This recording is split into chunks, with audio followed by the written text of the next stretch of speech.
हमारे पंढरपुर के श्री नामदेव जी महाराज नित्य जाते और ठाकुर जी को जाकर के रोज बोलते, ठाकुर जी मेरे घर कभी जीमने आओ। श्री विठ्ठल भगवान ऐसे खड़े रहते। नामदेव जी रोज जाते, बोले मेरी मैया इतना बढ़िया प्रसाद बनाती है, ठाकुर जी जीमने आओ।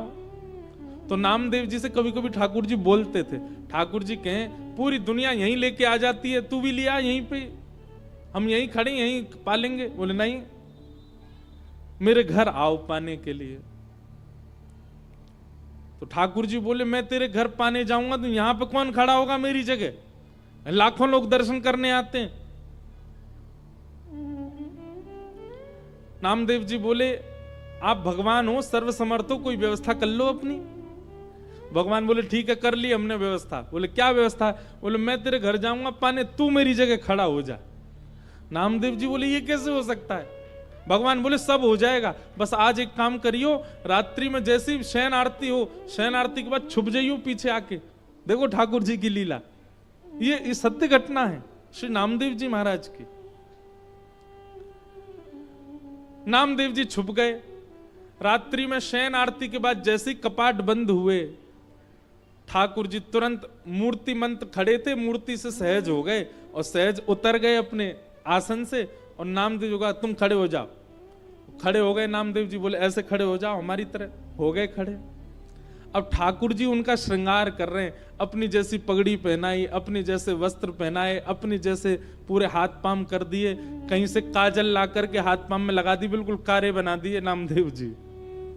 और नामदेव अब हम जा रहे हैं तुम्हारे घर प्रसाद पाने, 2-4 घंटा में मंगला आरती होगी, खड़े रहना यहीं पे। और सुनो 2-4 बातों का ध्यान रखना। क्या?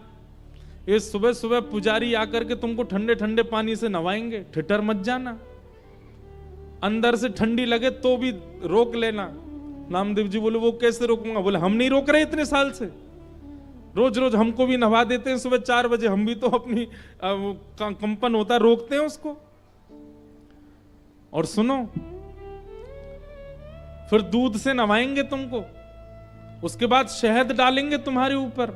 और फिर वहां कभी आप लोगों का अवसर मिले ना, एक बार जाइए पंढरपुर, साल में एक बार भारत के कोई कोई तीर्थों में जाया करो, सब जगह दर्शन करो ठाकुर जी का कैसे विराज रहे हैं। तो कभी पंढरपुर जाओ तो हमारे कहने से वहां की काकड़ा आरती सुबह होती है 3:30 बजे, उसका दर्शन करना। काकड़ा आरती जो हमारे ब्रज में मंगला आरती होती है, वही वहां काकड़ा आरती। तो काकड़ा आरती में क्या करते हैं, दूध से जल से सबसे स्नान करने के बाद फिर ठाकुर जी को मुंह पे मक्खन लगा देते हैं, इतना सारा मक्खन मुंह पे। तो ठाकुर जी बोले स्नान आदि के बाद तुम्हारे मुंह पे मक्खन लगाया जाएगा, तुम्हारा मन तो करेगा कि मैं खा लूं, लेकिन जीभ निकालना नहीं बाहर, उसको लगे ही रहने देना। रामदेव जी बोले फिर तुम्हारा श्रृंगार होगा। और श्रृंगार के बाद पंढरपुर में हर दर्शनार्थी को अधिकार है कि भीतर मंदिर में जाके ठाकुर जी के चरण छू सकता है, अपना सिर वहां रख सकता है, सबको छूने का अधिकार है।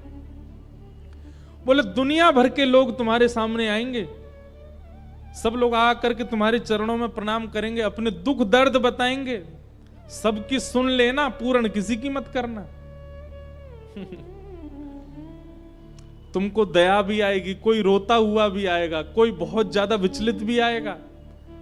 नामदेव जी बोले क्यों पूरा नहीं करूं? वो सबका विधान बना हुआ है, वो सब काम हमारे लिए छोड़ दो, किसको क्या देना क्या नहीं देना। तुम बस कहीं ऐसा नहीं कि यहाँ खड़े होके कोई रोता हुआ आया उसके आंसू पोंछने लग जाओ, कहीं तुम जरा भी हिल गए तो पुजारी पंडा बहुत मारेंगे, सब कहेंगे कहां गए हमारे ठाकुर जी, कौन खड़ा हो गया आके। नामदेव जी बोले जो आ गया, बढ़िया निमंत्रण दिया भोजन का, मैं तो बंद गया यहाँ पे। बोले हाँ रोज आ जाते हो भोजन करने, आओ अब जा रहे हैं हम भोजन करने, खड़े रहो यहीं पे। और श्री पंडरीनाथ श्री साक्षात द्वारिकाधीश अर्धरात्रि में नामदेव के घर गए, अकेले द्वार खटखटाया, मां अंदर से चिल्लाती हुई ए नामा, पूरे दिन मंदिर में पड़ा रहता है, आधी रात में आता, सब सो रहे हैं यहां पर। जैसे ही द्वार खोल करके देखा, आहा सुंदर श्री पंडरीनाथ भगवान द्वार पर खड़े हैं, स्वर्ण का मुकुट पहना है, स्वर्ण के आभूषण पहने हैं, कंधे पर हाथ रख करके मधुर कटाक्ष नेत्र हैं ठाकुर जी के, मंद मंद मुस्कुरा रहे हैं। नामदेव जी की माता जी तो विट्ठल, हाँ मैया मैं ही आया हूं विट्ठल। नामदेव रोज निमंत्रण लेके आता, मेरे घर प्रसाद पाने आओ, मैं आ गया।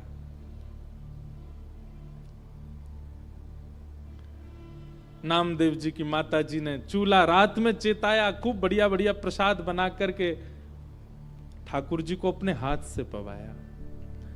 इतने में ही घंटे घड़ियाल बजने लगे, 3:30-4 बज गए, सुबह के मंगला आरती का समय हुआ। ठाकुर जी ने कहा मैया जल्दी करो। बोले क्या हो गया?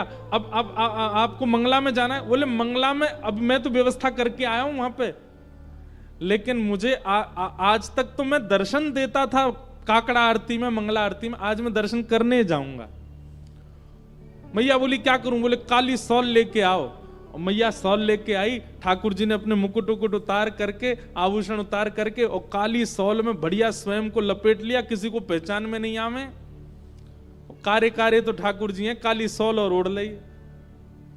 अब तो निकल पड़े, दौड़ के जा रहे हैं देखने के लिए नामदेव कैसा लग रहा है मेरे स्थान पर खड़ा होके।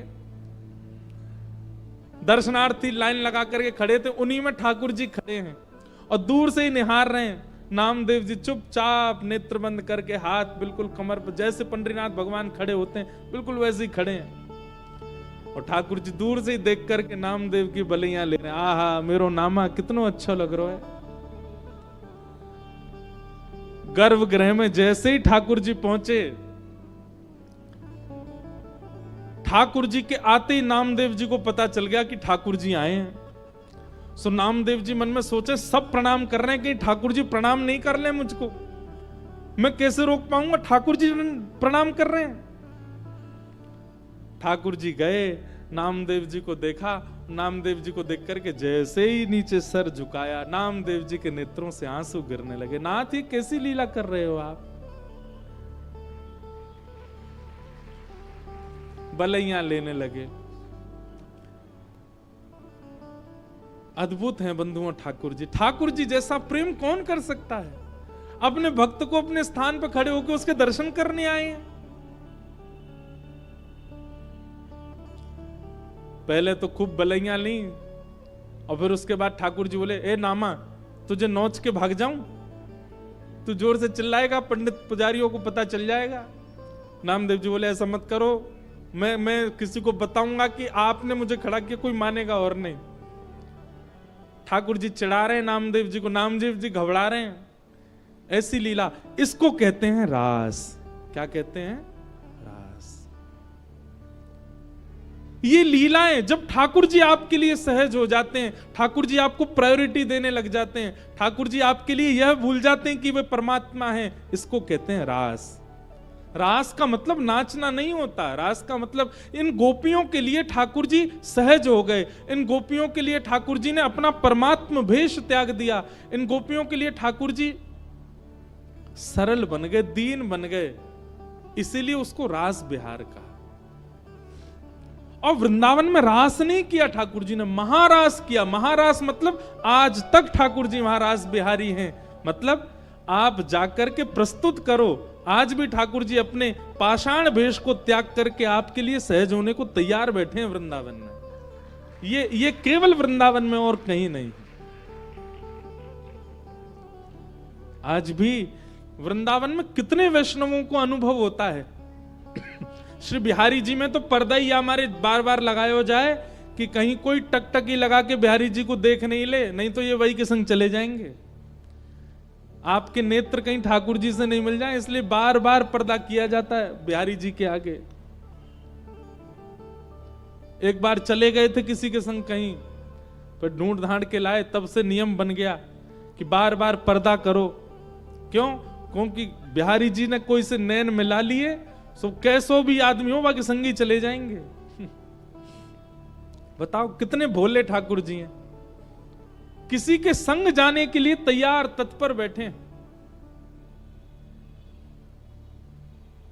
इसी को रास बिहार कहते हैं। आप कभी उस भाव से वृंदावन जाओ कि आपको सामने पाषाण एक ही मुद्रा में ठाकुर जी ना दिखें। कभी उस भाव से जाओ कि साक्षात श्री ठाकुर जी आपको अनेक मुद्राओं में दिखाई दें, आपको बोलते हुए दिखाई दें, आपके आगे कोई लीला करते हुए दिखाई दें, तब समझो हाँ अब मेरे संग रास हुआ।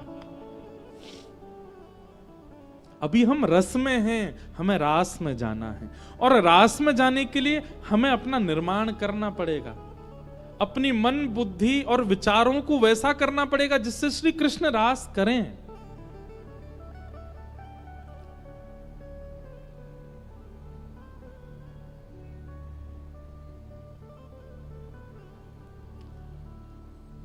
गोपियां अपने अपने घरों में, ये गोपियां सामान्य नहीं है बंधुओं, ये त्रेता युग के समस्त दंडकारण्य वन के संत हैं जो राम जी से मिलने की प्रतीक्षा कर रहे थे।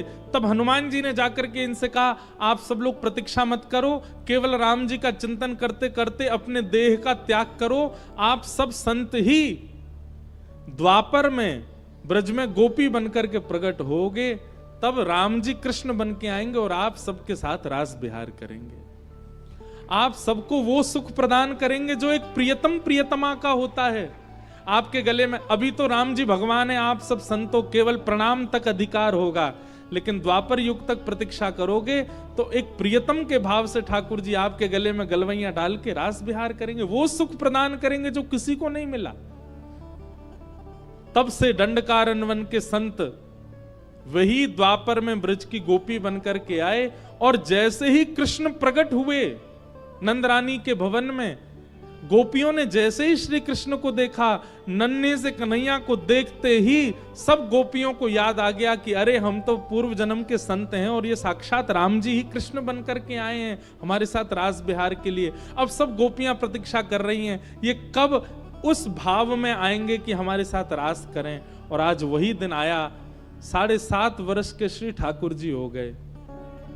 बंधुओं, बड़ी विचारणीय बात है, लोग रास विहार को बहुत बहुत अलग दृष्टि से देख लेते हैं कभी कभी।